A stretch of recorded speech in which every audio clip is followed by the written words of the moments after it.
Hello students, how are you? Students, in today's lecture we will discuss about partial derivatives and we will look at its formal definition, but we will not go deep inside it.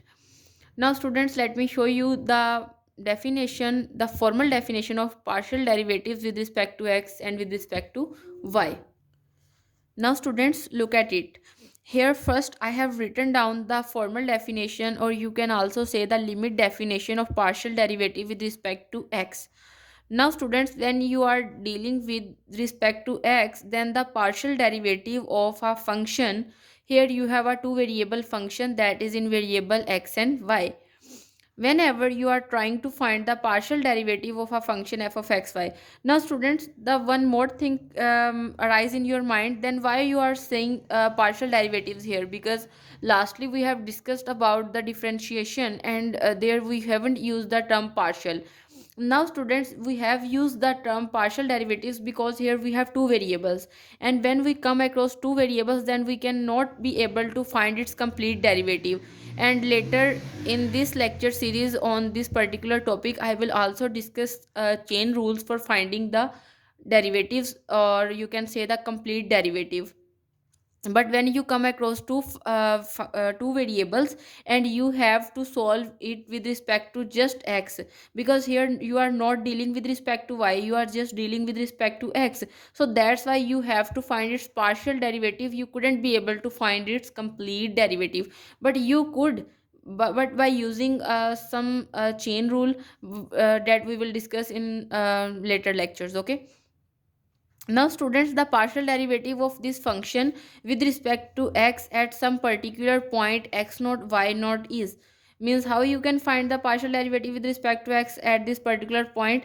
The way is, you have to write partial f by partial x, because now you are dealing with respect to x. Then this its derivative, partial derivative at this particular point x naught y naught is equal to limit h approaches to 0. You as you are finding with respect to x, so you will change in the value of x, means you will add the h in the x naught, means you will find f of x naught plus h y naught, minus you will subtract this value with f of x naught y naught, and you, after subtracting, you will divide by h. And provided that the limit exists, this particular limit will give you the partial derivative if it exists.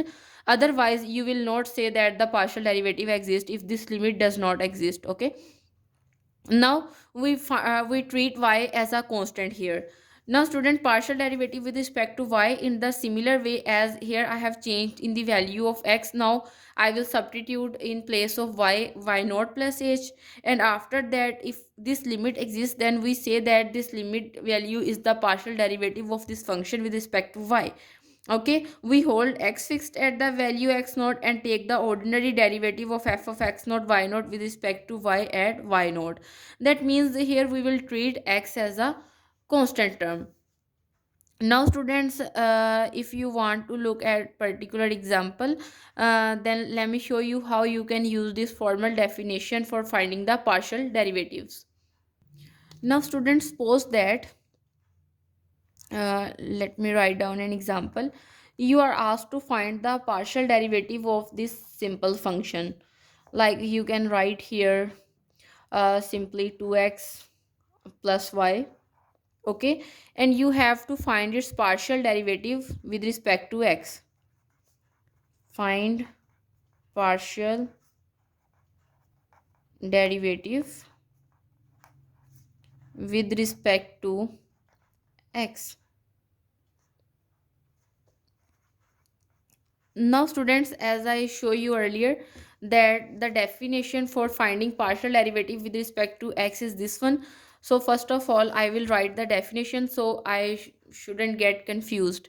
Now if you are asked to find this partial derivative at particular point, like he will ask you that find at some point like 1 comma 1. Okay, now the definition says that you have partial f over partial x at point x naught y naught is equals to limit h approaches to 0 f of x naught plus h comma y naught, and minus f of x naught comma y naught is divided by h.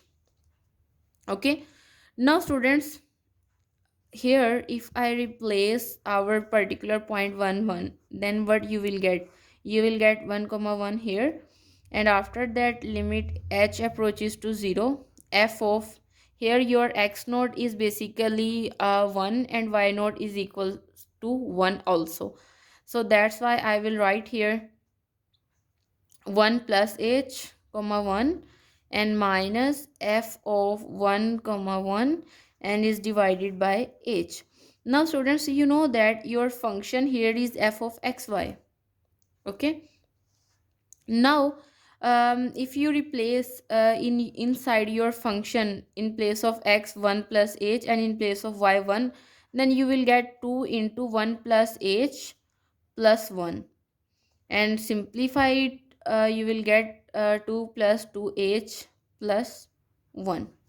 Okay, and in the similar way, if you will find the value f of 1 1, then you will get 2 plus 1 equals to 3. Now if you use these two values here, then what you will get? You will get partial f by partial x at 0.11, and it would become equal to limit h approaches to 0, and this value is equal to 2 plus okay, if you add 2 into 1, you will get answer 3. 3 plus 2h, and the answer of f of 1 1 is equal to minus 3, and it is divided by h. As you know that positive 3 and negative 3 will cancel out with each other, and after that you will get a limit h approaches to 0 to h is divided by h, and if you cancel h with each other, then you will get the value 2. Okay, and this is our partial derivative with respect to x. In the similar way, you can also find the partial derivative of this particular function with respect to y. Now student, this is all about the definition of partial derivatives, but how we can use the um, ordinary definition of a derivative for finding the partial derivatives. Like for example, you are asked to find the partial derivative of this function. Here I use the definition, formal definition. Now I will show you how you can find the partial derivative in an informal way. Example, find partial derivative with respect to x and partial derivative with respect to y at point 4 comma minus 5 if your function will be f of xy is equal to x square plus 3xy plus y minus 1. You have to find the partial derivative with respect to y and with respect to x. Now students, if you find its partial derivative with respect to x, then instead of writing partial f over partial x, you can also write f of x in the subscript. And if you want to write f of xy, then you can also write it. Now students, as you know that when you are dealing with respect to x, then you will treat your y as a constant. Okay, now the derivative of x square is 2x. You know that by using power rule, power in the start and one less in the part. And after that, you know, you have to treat y constant and 3 is also constant. So I can write 3y as it is, and the derivative of x is 1. And in the similar way, the derivative of y with respect to x is 0, and also the derivative of negative 1 is 0, because these would be treated as constant when you are dealing in terms of x. And then you will get f of x xy is equal to 2x plus 3y. Okay, and if you are trying to find at particular point, when you are dealing when you talk about at particular point, then you draw a line little bit more length than that than this function's length, and you will write here 4 into minus 5. And if you substitute the value, you know, this is the x value and this is the y value, then you will write here 2 into 4 plus 3 into minus 5, and 4 2s are 8 minus 5 3s are 15, and after simplifying it you will get minus 7. Okay, And in the similar way, if you try to find with respect to y, then x would be treated as a constant, and here you will get the answer 0, because the derivative of some constant function is equal to 0. And when you find the derivative of this one, then you know that 3 and x are constant, and you can plug it out, and if you find the derivative with respect to y, then it would be 1. And in the similar way, the derivative here would be 1, and here you will get the derivative of a constant 0, so you will get 3x plus 1. This is f of y. Now if you are trying to find f of y at particular point 4 comma negative 5, then it would become equals to 3 into 4 in place of x, and there is no reason to substitute y because there is no y here, so you will just simply write 1 here. Or 4 3s are 12, 12 plus 1 is equals to 13, and these are the required partial derivatives. Okay, student, this is all about today's lecture, and where we have discussed the partial derivatives, is formal definition, how we can use the formal definition, and also we use some trick that how we can find the partial derivatives. See you next time. Thank you.